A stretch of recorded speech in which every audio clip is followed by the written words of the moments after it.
Could your old self-identity, the way you've always seen yourself, could that be the biggest blocker to your financial success? Even with the best goals, your progress will stall if your internal self-identity is still tied to your past self-image.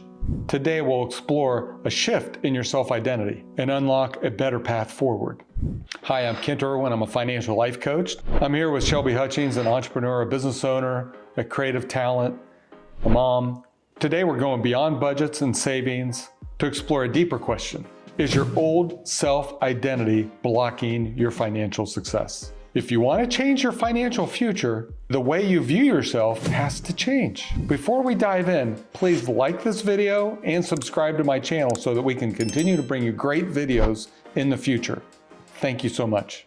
All right, Kent, so when you say self-identity, what do you mean and how does that connect to our finances?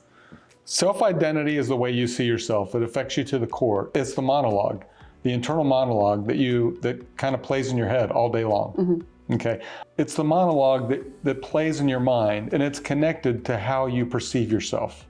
Often, though, it's tied to your past. It's that eternal script. Maybe it's connected to the things that your parents said to you, maybe professors or maybe teachers in grade school. Could be connected to all kinds of different things. Maybe different leaders when you were very impressionable when you were young. Mm-hmm. It might take some time to unwind it. And that all forms your identity. Yep, it could be coaches, it could be good things, it could be bad. Often it's negative for a lot of people, and it forms your self-identity. It's this script, it's this internal monologue that plays inside people's heads, that plays out all day long. How you talk to yourself, choices that you make, all of it. Yeah, the script when you enter a room or enter a situation, that's that script that plays in your head. It could be past mistakes, disappointments, or failures that you carry with you into situations or throughout the day. Some people feel like that they are being punished by God or by others, and they carry this weight with them without even realizing it. They could be the old you, not the new person that you've decided to become. It's not always clear where these old self-impressions come from for a lot of people. They could be dumb things that friends or classmates said to you a long time ago. Maybe you even grew up without parents, and you're not even sure where these scripts came from. Maybe even the lack of validation created a gap in your mind. These internal stories, whether intentional or not, they can shape the way we perceive ourselves and limit what we think is possible, including what we think is possible financially. Some of that sounds really heavy. What are some signs that the old identity of a person is blocking their financial growth? There are a few signs that you can watch out for. Sometimes we see ourselves as just a survivor. Okay. And not somebody who thrives. So that's one thing that sometimes we watch out for. They might feel like they're always just getting by, and the idea of abundance seems foreign to them. They see themselves as wounded, okay? I would love to tell you the story of Jerry. Jerry in our Toastmasters group. Do you think Jerry sees himself as a victim or sees himself as this wounded person? No, of course not. Yeah, so let me tell you the story of Jerry. Okay. Jerry's an interesting fellow. He's been through battle. Yeah, he's lost body parts. Part of his body's been burned. And it's a horrific story. He's been through really difficult things. Mm-hmm. He is a survivor. Yes. And he's gone on to get married, and he's just not sitting around licking his wounds. He has a great job. He's accomplished many great things in his life. And he wants to be a public speaker. He's learning new skills. He's accomplishing new things. Okay, so this is a guy who is thriving in his life. He doesn't see himself as a victim. He sees himself as somebody who's accomplishing things in the future. He has goals he wants to accomplish. He sees his future self. He sees what he wants to become. Mm-hmm. Okay, he's not scripted by his past. Right. Correct? Correct. Okay. Another way to look at it, these are some signs to look at. You believe that financial success isn't for people like you. Some people are scripted that way. Okay. Okay? Maybe you grew up in a low-income household, and now you can't see yourself breaking out of that mold. Some people feel that way. They don't believe in the possibilities of what they could become. Of breaking out of cycles. Breaking out of cycles. Okay. Maybe you label yourself based on past mistakes. Mm-hmm. I deal with a lot of people like that. It's hard for them to imagine really great success in the future because they are dealing with maybe the past mistakes, past decisions. They continue to beat themselves up over really bad mistakes that they've made in their career, in their family, that go back decades, and they feel like they're still paying the price for those, even though they've already dealt with those things in the past. And they let it define them. They let it define them, or they let those things hold them back from becoming a new person. They're still dealing with the disappointment of themselves, and they define themselves by those things, even though they're not that person anymore. That's a really difficult thing that people have to work through. And sometimes they feel uncomfortable with success that they're achieving. They don't feel like they're deserving of it because of their past failures. They define themselves by those bad things that they did. And that really isn't fair anymore. It's hard. They've paid the price. Right. They've been forgiven. They've dealt with them, and they're in their past. We are not defined by our prior self. People can be free of their past. Yes. Right? That's empowering. Yep. Please. Some people tell themselves that they're not good at math, or they're not good at this or that, or they're not good at computers, or they can't learn something. But I don't believe in that one either. I know someone very close to me, my wife. She was told that she wasn't good at some skill sets. And now in her present job, she's learning all kinds of new skill sets. They're amazing. And she's accomplishing all kinds of new things. But she was told in the past that she wasn't good at them, and she believed those. Yeah. She might have told those to herself. I'm not sure where some of them came from. And now she's learning all kinds of new capabilities. So sometimes our old self the internal monologue about our capabilities can sometimes limit what we think we can actually accomplish. Yeah, whether you have a fixed mindset or a growth mindset. Right. So sometimes we failed at a particular business or at a career, and we think, oh, we can't succeed in the future at something. Our past failures are learning opportunities. They do not affect our future success at all. So it's because we failed at something in the past, a sport, a career, a business, doesn't mean that we can't do something in the future that can be just as successful. Just because we weren't able to play the piano or learn the guitar or learn a sport doesn't mean we can't learn a new task in the future. That's right. It's just a monologue. We can learn new things in the future. We can tell ourselves new stories. That's right. We can tell ourselves new stories. So a lot of the internal monologue that people play in their mind is they play the monologue of limits. So instead of thinking of possibilities, they think of limits and things that they didn't accomplish or things that they couldn't do. Okay. In their mind.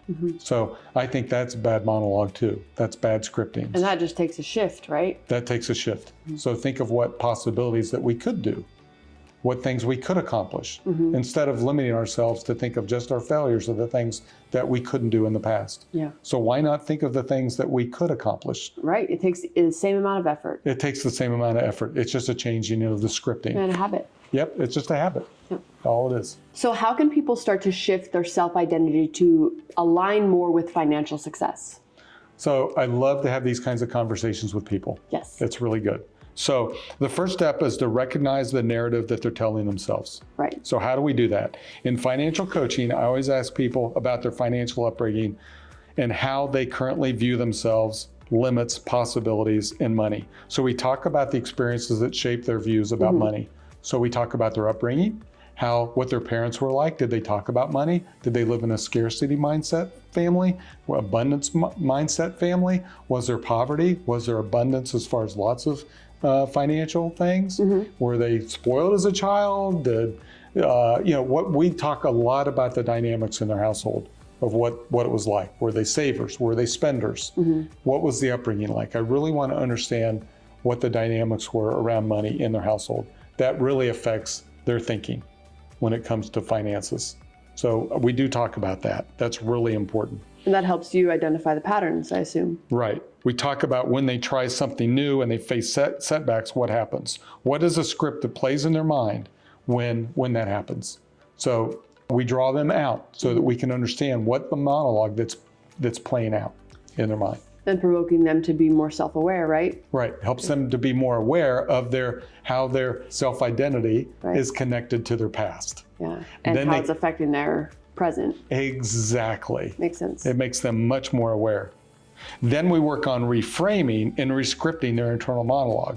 Once they identify what that monologue is, then they can go, oh, that's kind of silly. Yeah. We need to rescript that. Or they can even identify and say, oh, there it is again. Now I have the power to choose something different. Exactly. They're more aware, and now they want to rescript it. Yeah. Exactly what you just said. I don't know why I repeated it. Here's an example of how I approach it. Okay. So one thing is I have them make a list of 20 milestones in their life. Of successes. Successes. Okay. So people normally, it seems like the non-narcissistic people is they play the monologue of negative, disappointing things in their life. Okay. That's really smart, isn't it? So we all do it. I don't know if we all do it, but a lot of people do it. So make a list of the 20 biggest milestones in your life. In whichever area of life, just successes that you felt were successes. Yeah, it could be I graduated this, I got this degree, I went to this, I got this trophy, whatever it is. Okay. It could be I called a girl on a date. That can be, you call a guy, whatever it is. Right. These courageous things or these accomplishments. I got this job, I did this, whatever it is. Make it 50 things. So they're amazing things. Every human can do it. Absolutely. I visited, I used to visit this guy and I forgot about it. I used to visit this guy for a year in prison. That's amazing. How many people have done that? Right. I used to do this. I used to do that. I was in sales and I had to call people cold, hundreds of people. Then I'd go out and meet them and then I'd sell them, all these milestones. Yeah. It took a lot of courage to do that and to get the license and do all, so make a list of all of them. So what does that do? After you make the list of your successes, then you can see how maybe you can start to point out your successes as opposed to your failures. Exactly. So now I'm like, oh, I'm a successful person. Now I've re-scripted my mind. I have a track record. I have a track record. I'm a successful person. You have things to draw from that can reaffirm that you can continue to have successes in the future if you shift your mindset on seeing the opportunities and seeing the successes as opposed to the failures and disappointments. Exactly. I'm successful, I'm capable, I'm smart, I'm intelligent, I'm blessed. And I can change. I can change. I'm hardworking. I can do it. Yep. I've done it. I can continue to do it, and I can do a lot more. I had the same discussion with a really smart person at 8 o'clock this morning who's accomplished tons. Yeah. And he couldn't see his successful future. Isn't that amazing? Yeah, he couldn't see it. Everyone around him can see these successes, but internally, he saw himself as a 10th grader. Wow, that's deep. That's deep. I go, you can't see it, can you? You're still seeing your self-identity as this 10th grader that did amazing things for the next 5 years. He goes, yeah, it was transformative in half an hour. So everybody's got it. Yep. It's so much fun. Just to identify what it is for you. Right, and it can transform, we're talking about finances, but it trickles into every area of life. And that's why it's so much fun. So the goal is to re-script some of their internal memories of their milestones. That's really key. I believe that each person is divinely created with amazing potential inside of each person. There's an Einstein inside of each person, even though they can't see it. Yep. And my goal is to try to help people unlock that. And one way to do that is to change that internal monologue. And we've just talked about that. Right. Okay? What we're talking about here usually deals in non-traumatic events. If some people are dealing with severe trauma, they might need to talk, or if there's severe trauma, I recommend a professional counselor. To work out those issues first. To work out those issues, okay? For somebody that's got really deep pain, okay? If they're dealing with something really significant. But I do want to talk about reframing difficult history. Okay. Not severe trauma. So if some people are still dealing with something that was really difficult, and it still affects their thinking today. Yeah. So for example, a friend of mine worked through a really difficult, his first job.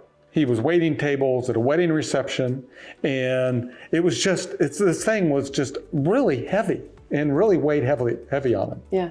And it disappointed a lot of, dozens of people in this wedding reception, and it really weighed heavily on him. And so it still bothers him a little bit, but he reframed it in a really positive way that makes him a better person today. So we can reframe things so that it doesn't define who he is. It doesn't say, oh, you're a bad person because this happened. So he doesn't think of it in terms of, oh, you're a bad person.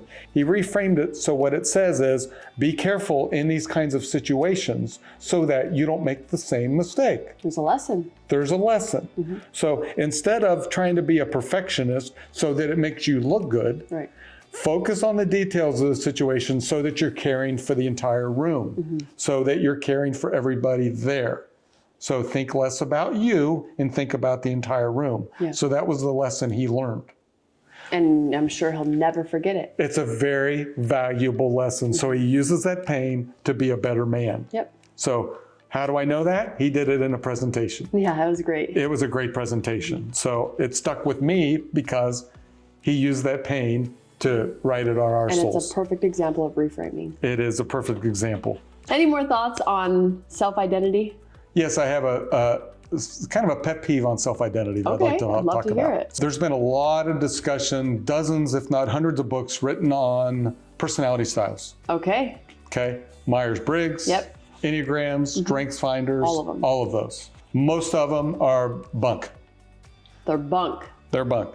They can be helpful to help people understand a little bit about their personality style, a little bit about their strengths. Oh, am I an introvert or an extrovert? Or am I kind of good at maybe some tasks in business? That's about it. They do not tell you much else. They don't tell you how deep you should go in your development, Right. how deep you should go in your career. They just give you a little bit of clue in some situations, but don't rely on those kinds of personality tests for much else. Don't let them pigeonhole you into your personal development. Which can affect your identity. That can affect your identity. Right. It can affect your... I'm an introvert. I was like, oh, well, are you really? Yeah, they limit your ability to grow. Yeah. They pigeonhole you into what your personal development might be. The reason why I say this very strongly is most of those personality tests have very little science behind them. There's a lot of research has been done about those personality tests in the last few years. Myers-Briggs was designed by, I think, a mother and daughter on a kitchen table, and it became a whole industry. I didn't know that. Yeah, it really did. Maybe it was downloaded. It limits people's growth. Right. Just because that maybe you fill out a test and says you're a certain type of personality, and now you didn't go into a whole new field, limited your ability or your potential as a human being to grow, Yeah. that's a mistake. When you put it that way, it does sound pretty silly. Yeah, it's not only silly, it could be incredibly damaging to people in limiting their potential as a human to grow. Makes sense. So you can tell I have some strong opinions about those. So- Yeah, are they fun? Can they help you somewhat? Yes, but don't use them as your North Star. Do not use them as your guiding light. Yeah, people are complex, and maybe that's one aspect of your personality, but it doesn't need to define your self-identity. No, I wouldn't even recommend using those as a team building or exercise in business. My last company I worked for, everybody filled them out, and we were supposed to use them so that we could understand how to function as teams. I don't find them helpful at all. So don't use them. Don't use them to help define you and help you understand your past, your present, or your future potential. I don't find them helpful at all. In fact, I think they can be a little bit dangerous. Yeah, I've taken them before, and I'm always an extrovert, but I actually identify as both because I get filled up when I'm around other people, Yeah. but I also need recharging time alone to be within myself, and I love it so much to be alone. And so both sides of my personalities get filled up in different ways in different scenarios. At my last company I worked for, everybody was into Enneagrams. They would say, "What's your Enneagram number?" And I'd say, "I'm a 15 on a scale of 9." So they would always laugh. Oh.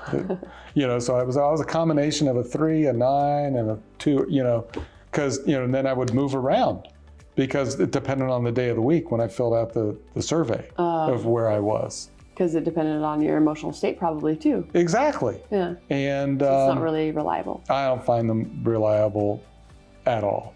Makes sense. And I didn't want to be judged according to what you felt that was. Yeah. Or what I filled it out on a particular day of the week. So don't be guided by those. Humans change from one day to the next. Sure do. And I don't want to be defined by a non-scientific test. That's not my self-identity. I want to be defined by who I am, who am I becoming, and my mission and purpose in life. Well said. Right? Me too. Agreed. All right, this has been fun. I've really enjoyed it. Wonderful. Please like and subscribe to this video. It'll help us get the word out. And I love you guys very much. Have a great day.